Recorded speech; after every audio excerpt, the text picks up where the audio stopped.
All right, the next figure we're going to do is the pastor.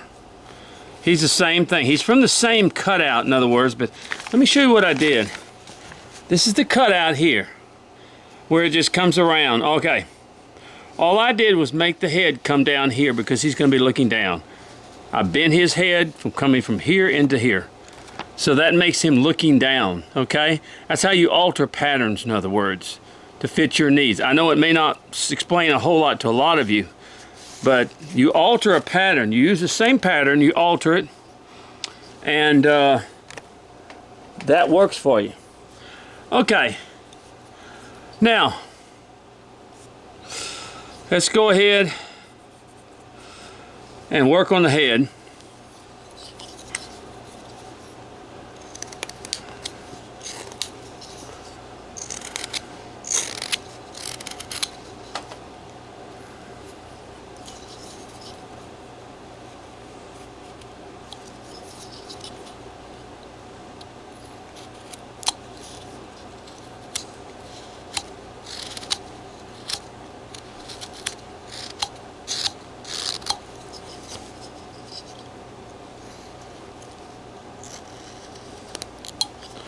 Just cutting this out. Hope everybody is well. We're all just trying to get through this virus thing. You know, when I think about all this, I think about my father. He's gone now. Was died at a very young, actually at a young age of 73 years old. He had been sick most of his life. And I learned a lot from my dad. He was a prisoner of war. And we just keep bringing down the head like this. He was a prisoner of war of World War II for 4 years. And he spent 4 years in the camp. He told me a lot about the human body and how it works and how we work and things like that, and because he learned a lot about health and what they had to do to stay alive, and it was very hard for them to stay alive because the Japanese really didn't care if they were alive or not. They just, you know, he went through the Bataan Death March and all that stuff, so he went through a lot. He worked on the Railroad of Death, they called it. And he learned that and the reason we had this new drug, hydrochloroquine or whatever it is. I'm sorry, we get this. And Dad had malaria about 15 times while he was in the prison camp. Malaria killed a lot of the men. That and dysentery killed a lot of the men. Because I think Dad said they went in with about 1,800 prisoners, all different types, and when they left they only had maybe 800. And a lot of them died from disease. Mostly it was disease, and of course the Japanese overworked them, but they did. But anyway, he talked about many times about these diseases that they would get. These were tropical diseases, these were viruses, they were things, and they lived through them. And you wonder how in the world they lived through these things. And during that time, my dad got malaria so many times he almost died. And they used to use quinine. So hydrochloroquine, or you know, it sounds like quinine almost, in other words. And he lived through it. Of course, he was sick most of his life. Of course, the ill treatment of the Japanese explained that as well. But you know, he just told about how they tried to survive, and it's pretty interesting how much the body can take sometimes. When we don't believe it, and they didn't have any medicine and stuff like that. Dysentery killed most of them, a large percentage of them. And they found out that they used to eat brown rice. The Japanese would serve brown rice And they found out that you could take the water from the rice, because brown rice is very nutritious. When they would drink the water from the brown rice that the Japanese would boil, Japanese didn't know nothing about that. They'd give it to them, and it would cure their dysentery. So it's pretty amazing. Even though these old remedies people talk about, pretty amazing what people did a long time ago to stay alive. Okay, we're slowly but surely getting this head down,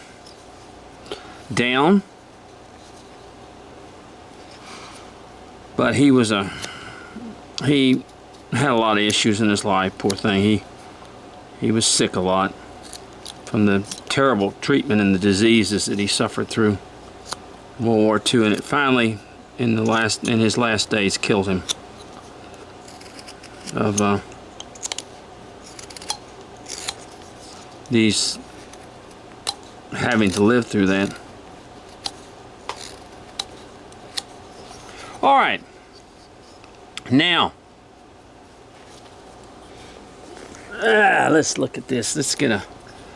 Now this is just going to come down like this, come up like that. See, same thing here. It's going to come down like that and come up like that. Okay. Come down like that, come up like that. Come down like that, come up like that. Actually, that's going to come up further, but anyway. So I want to try to move a little bit of this stuff from this area in here away from the face so I can get in there.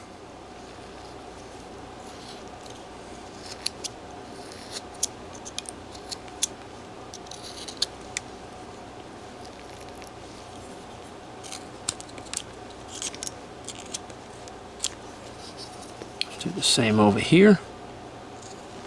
Now the little Bible he's going to be holding, we're going to carve that separate.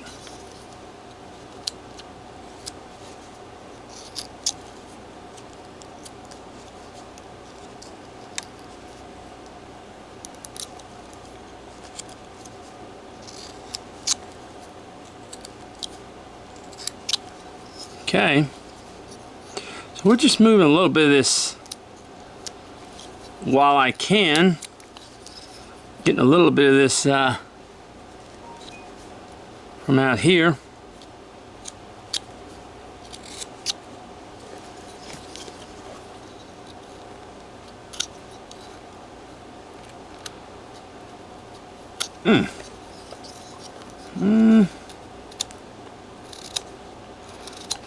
Basswood's a little hard again.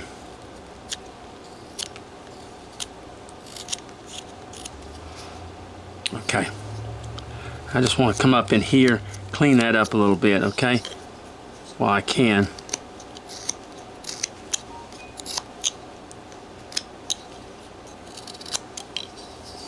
All right.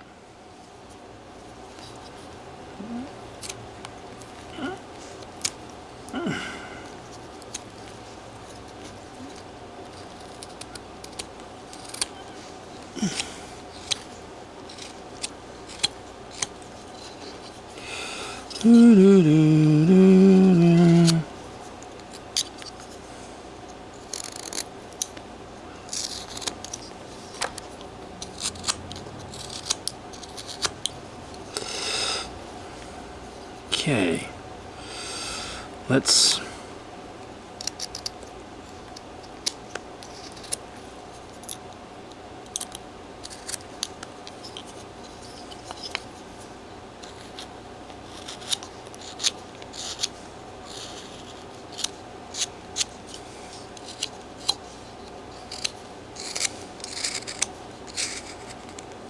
all right, now what we want to do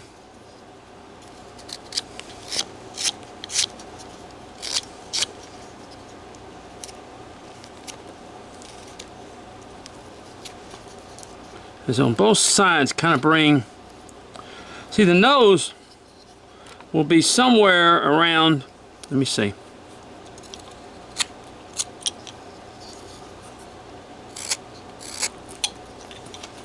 the nose will be somewhere around in here, okay? So we want to go ahead and cut that. We want to come up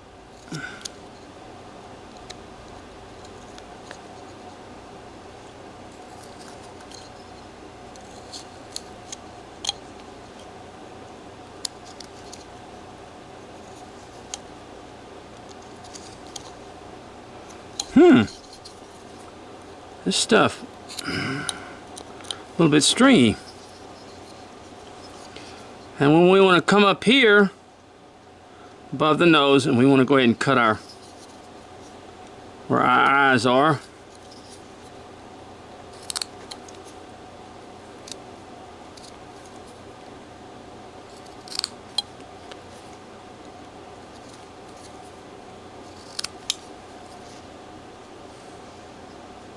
Okay. Let me cut our nose.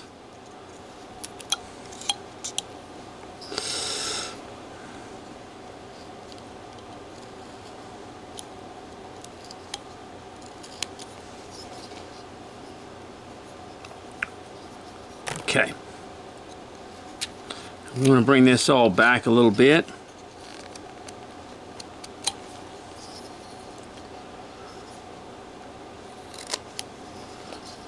We're going to bring our nose down.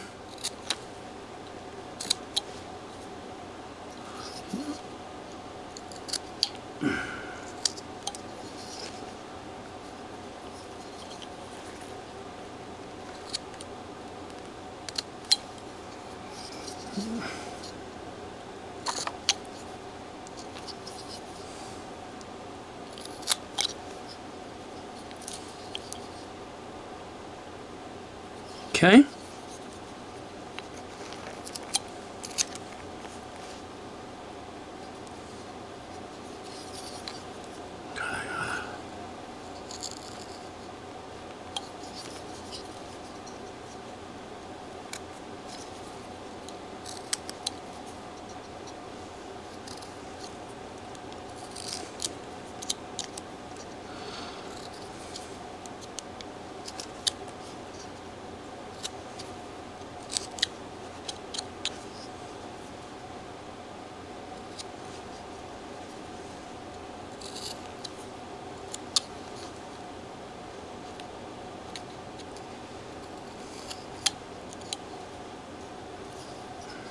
Go.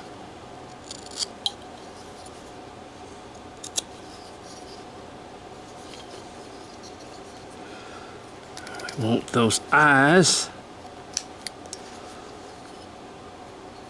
to be down.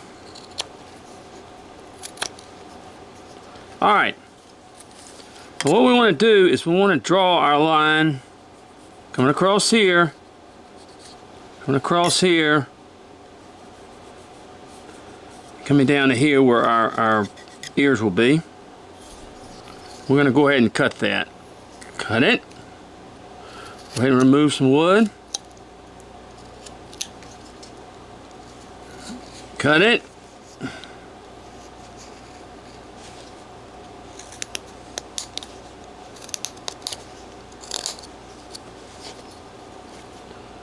Go ahead and remove this wood in here.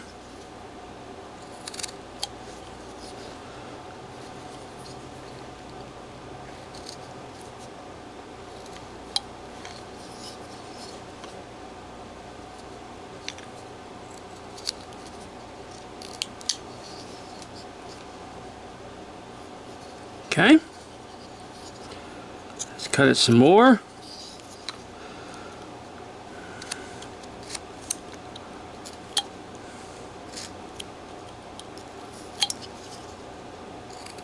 Cut some more. Cut some more around here.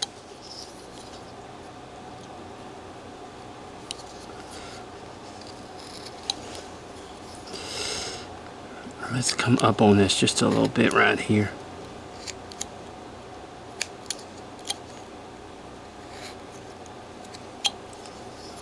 All right. Okay. See? And we'll have the eyes, you know, looking down. This nose is still gonna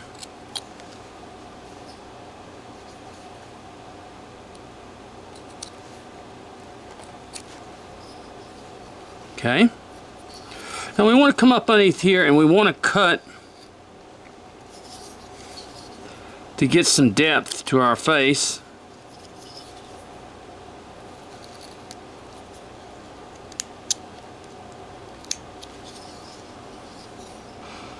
And here.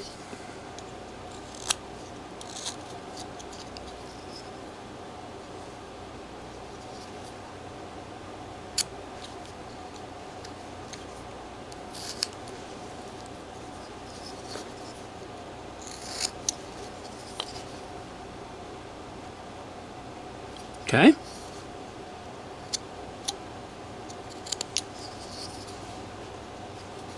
Okay.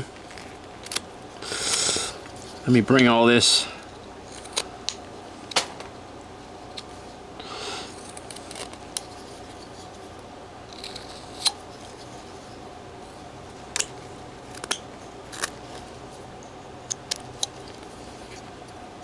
All right. Now,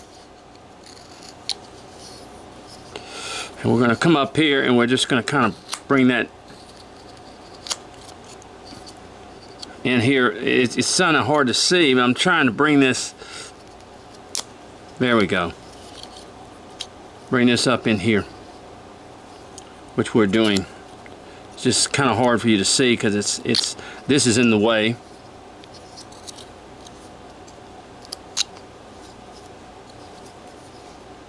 Okay.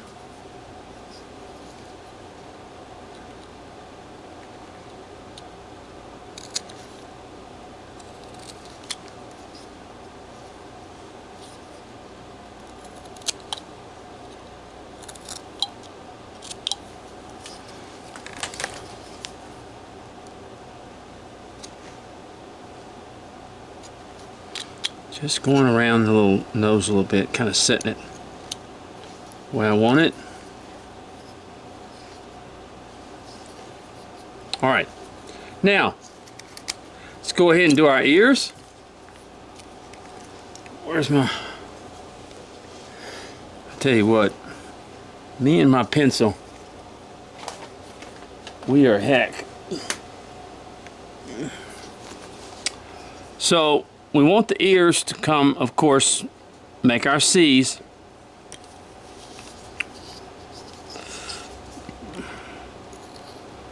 Come around it.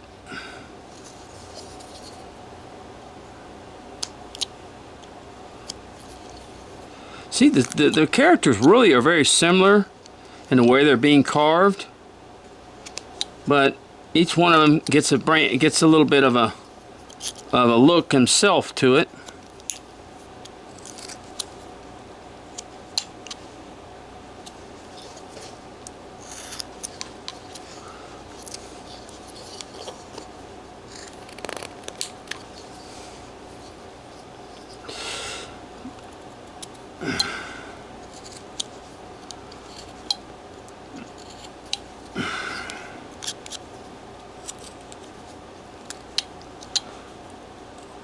I don't worry when I carve about everything being cleaned up because I do that at the very end. I'll take my carvings and wet them and then I'll clean them. Any cuts that are not done with it, I'll take it out and I'll clean them up.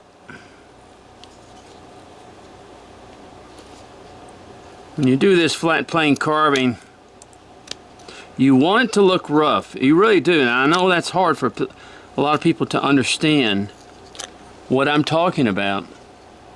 Making it look rough. I want it to look like it's hand carved. I don't want it to paint it a whole lot. I don't want it to look like a piece of plastic. I want it to look like a wood. But I want it to have a rough look to it because that's to me, as I look through the European type carvings, a lot of them were like that, and that's what I like. A little bit different from flat plane, but not much. All right, we have our ear, which we're going to kind of come down, take that off. See that?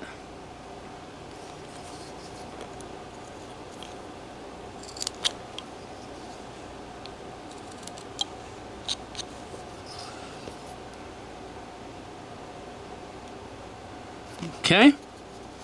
Let's go ahead and take a little bit more off this ear.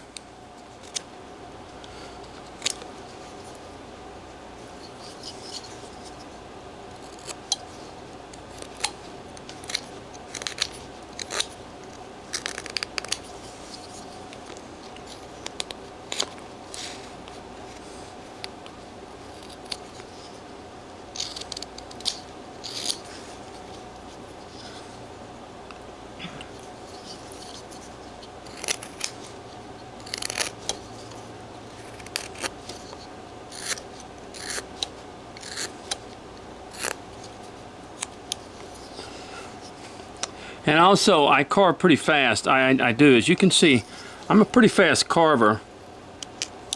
And for my videos, I try to carve as fast as I can, not worrying too much about taking the time to make these just perfect cuts and things like that. I don't want that anyway. And because I can do that later. But when I carve by myself, I carve them much slower. Much slower. But I don't want these videos to go so long that it just bores you. It may bore you anyway. Okay. Alright, I'm going to take that and I'm going to just go inside and have that little loop, that little cut in there. Like that.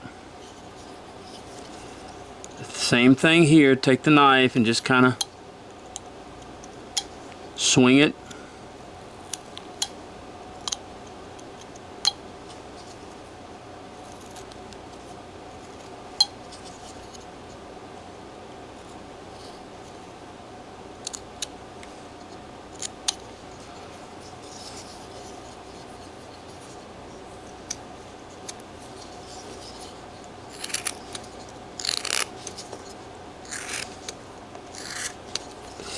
Okay, now see,